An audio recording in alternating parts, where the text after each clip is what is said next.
What is up guys, Ramhana1 here and welcome to today's video. And today I'm going to be sharing some big news with you guys that is coming to the game of Yu-Gi-Oh! Very soon, April of 2014 to be precise. And that is, first off, a new anime, and more importantly to us Yu-Gi-Oh! Players who are more into the game.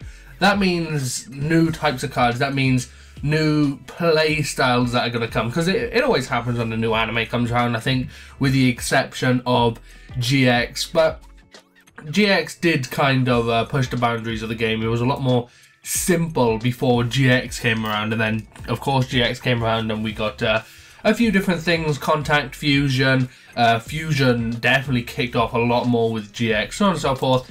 Then we had 5Ds come around. 5Ds of course introduced Tuna monsters and Synchron monsters. That was a huge part of the game and has changed the game in a lot of ways for the better. And then Yu-Gi-Oh! Zexal came around. We got the XYZ monsters, the number monsters, and all the different shenanigans and different things we could do with those cards. And now we have a new anime coming around called Yu-Gi-Oh! Arc V. Now I'm just going to read the little summary here. So Yu-Gi-Oh! Arc V is an upcoming Yu-Gi-Oh! Anime series, the fourth main spin-off series, which will begin airing in Japan in 2014, following the end of Yu-Gi-Oh! Zexal. The series will focus on a new protagonist, Yaya Sakaki. It introduces a new summon called Pendulum Summon. Now, as far as Pendulum Summon goes, I'm going to do a separate video on that, really breaking it down and really discussing what it could be and what it could possibly do to the game and how it could change it. But from the looks of things, Yu-Gi-Oh! Arc Z, here's a little story plot for you guys. Yu-Gi-Oh! Arc V centers around Yamasaku as he tries to escape from harsh reality by smiling. But one duel leads him to take a determination to confront the difficulties, and he will get the power of infinite possibilities. The show's main theme is take a step forward with courage. Yaya is a student at a preparatory school, learn to become an entertainment duelist, a type of professional duelist. Here's a little bit of artwork for you guys that's been throughout the video thus far. And what it shows the main protagonist Yaya with two monsters either side him. Those two monsters have been confirmed. One is called Magician of Astromancy and Magician of Chronomancy. So I'm not too sure what those things mean. Obviously Astromancy, space and stuff. Not too sure what Chronomancy is, but maybe it's something to do with time, space. I'd have to look into it.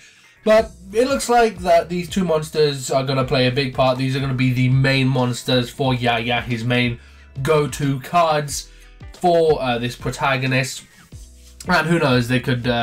These are probably going to be the cards like Utopia, like Dark Magician, where we get a shitload of support for this. Every single set, up until the very last set. I believe Primal Origin is the last set for Zexal, and I believe there's Utopia support in there.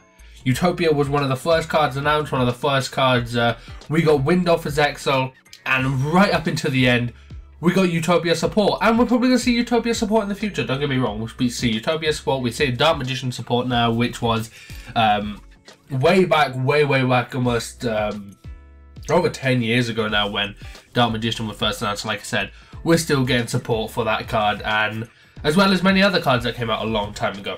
But anyway guys, that is pretty much all the information that we have for Yu-Gi-Oh! Arc V thus far.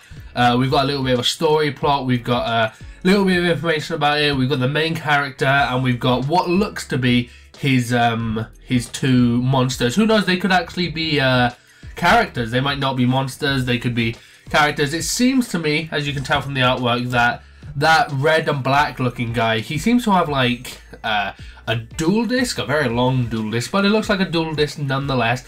And that other thing on the other one's arm could possibly be a dual disc. Looks like he's possibly holding it with one hand. Actually, now the bottom of his hand is at the bottom, but that round thing in the middle could act as a dual disc if we're going with the theory that they are characters and that they do have dual discs, because it looks like that black and red guy does have a dual disc.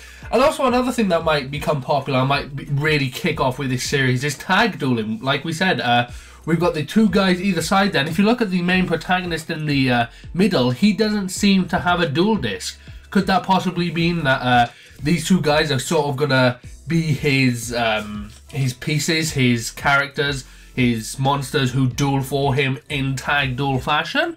Quite possibly. We'll have to see in the future though when Yu-Gi-Oh! Arc V does come around. But anyway guys, using the information we have, using this piece of art that we have, and just the information that we already know, let me know in the comment section down below. What do you think of Yu-Gi-Oh! Arc V? What do you think is going to be up and coming for this Yu-Gi-Oh! Series? What are you looking forward to? And so on and so forth. Let me know what you think on the comment section down below. Also be sure to be subscribed for more videos, including that pendulum summon video that is coming up. And if you enjoyed the video, remember to give it a like, rate. And again guys, I'm Pano1, and I'm out. Peace. Thank you for watching.